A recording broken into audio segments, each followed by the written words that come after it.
Okay, we're going to be starting on human body, and this is going to be the entire unit on one page, so we're going to have quite a bit of writing. We're going to be starting with skin, which is the largest organ in the body that protects your body from germs.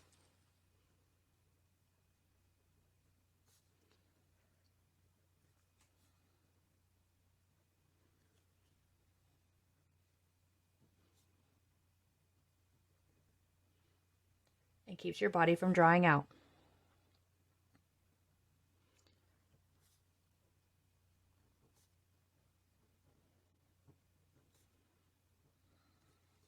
Okay, I'm going to do two different colors here. I'm going to do pink and red. The brain is an organ that processes information.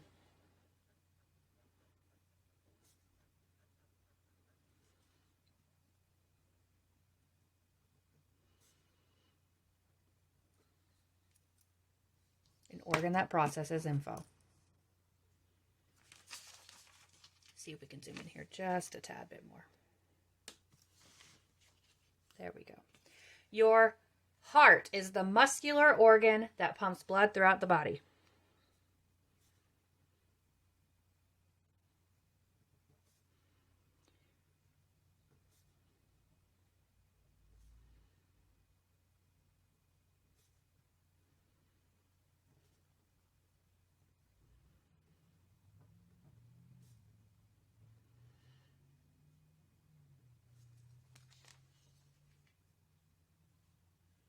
Okay, I'm going to do liver, large intestine, small intestine next because it's in the frame.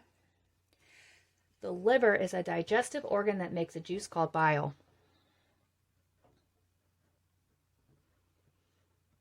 The part of the digestive system, but it makes a juice called bile.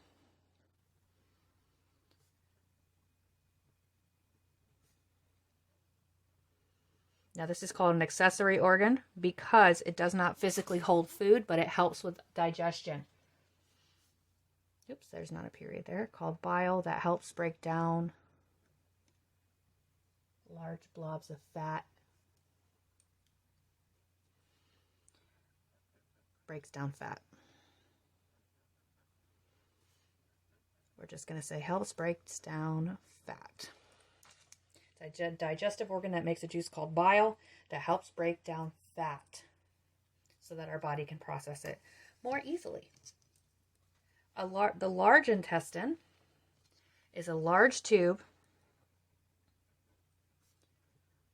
that soaks up water and minerals. This is in the digestive system.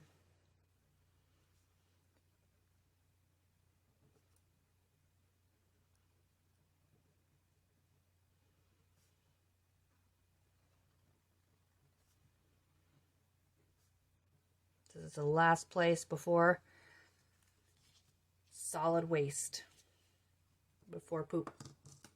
The small intestine happens before the large intestine. It's a long tube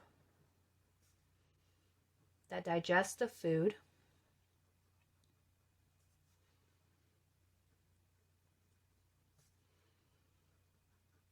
and absorbs the nutrients from the food.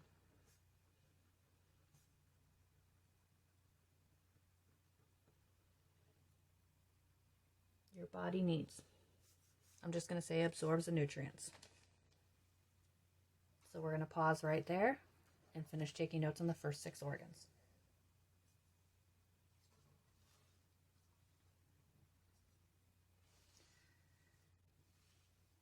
Our next 6. We have lungs. Lungs are the main organ of the respiratory system that are spongy and expands to fill with air.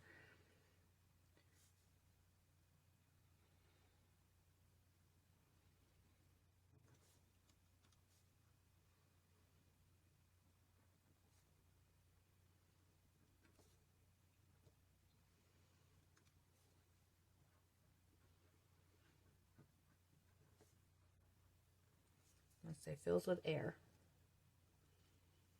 The stomach is the organ that mashes food into a liquid and mixes the food with those digestive juices. The organ mashes food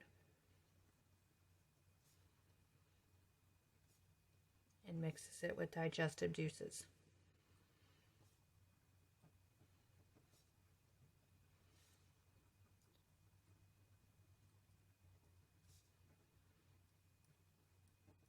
Okay. And our last one are our sensory organs, which are our eyes to see. We have our nose to smell and breathe.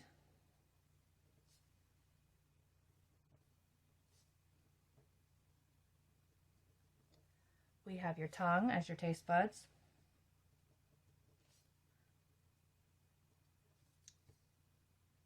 We have your ears to hear, and your skin to touch. There's nerves in your skin that when you touch it, it sends a message to your brain.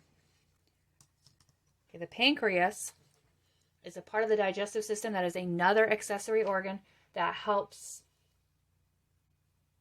break down fats and proteins into small pieces. So it helps you process sugars.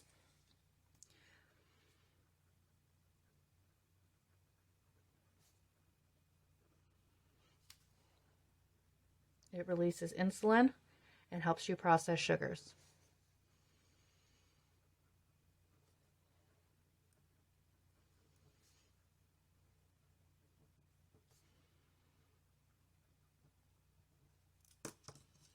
The kidneys is the organ that removes waste from the blood.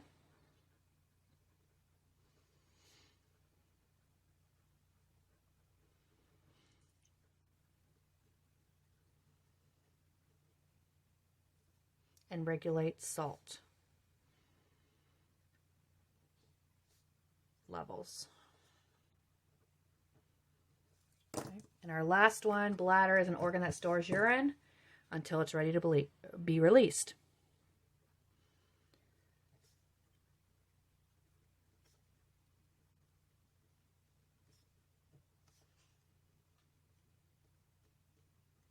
Okay. And that is our last 6 organs.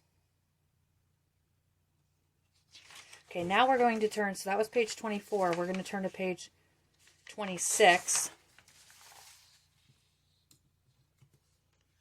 Page 26. And we are going to be comparing and contrasting plants and animal structures. All right, so the first thing that we're going to do is we are going to say how they're the same. They both have a system for support.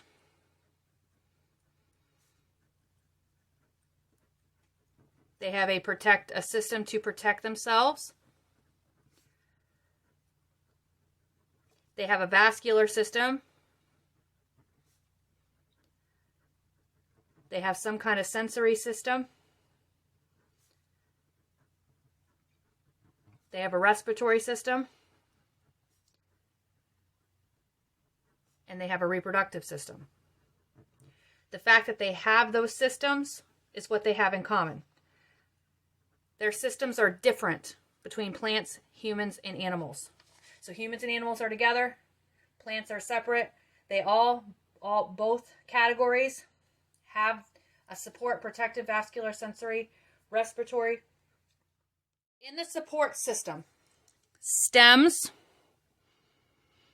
and roots are the support system of plants. The stem and the roots hold the plant upright so it's not falling over. It gives it support. It helps it stay upright.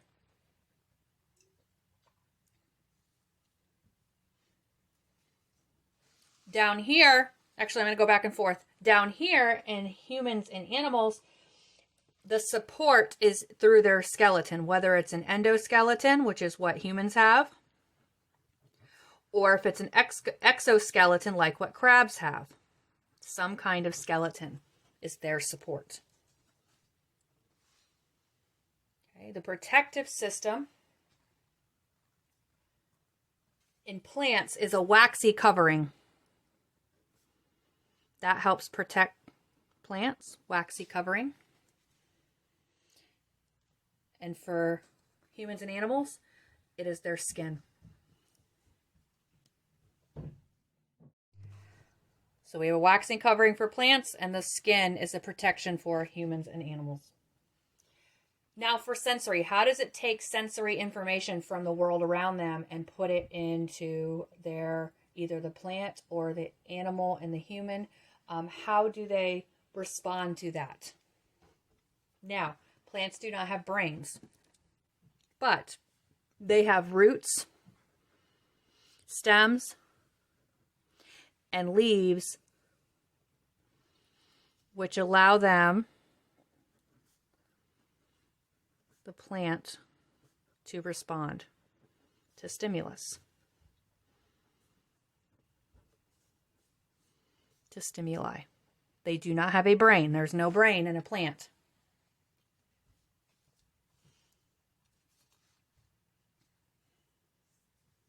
For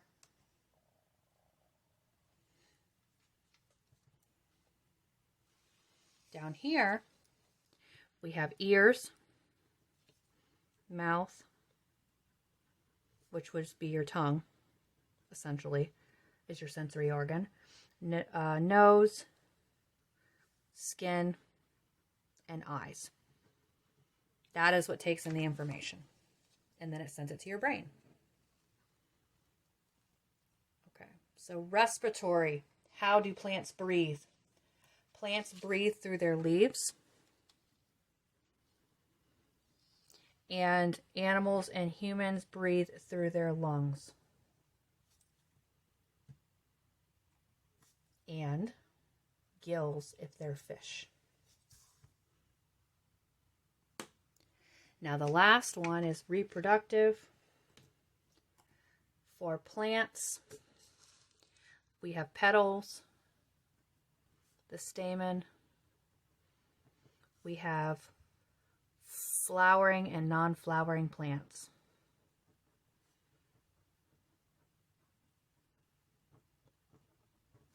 They are produced by pollen if they're flowering plants.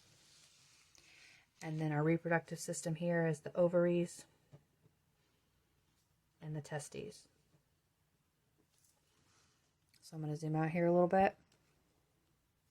And this is how our systems vary from plants versus animals and humans.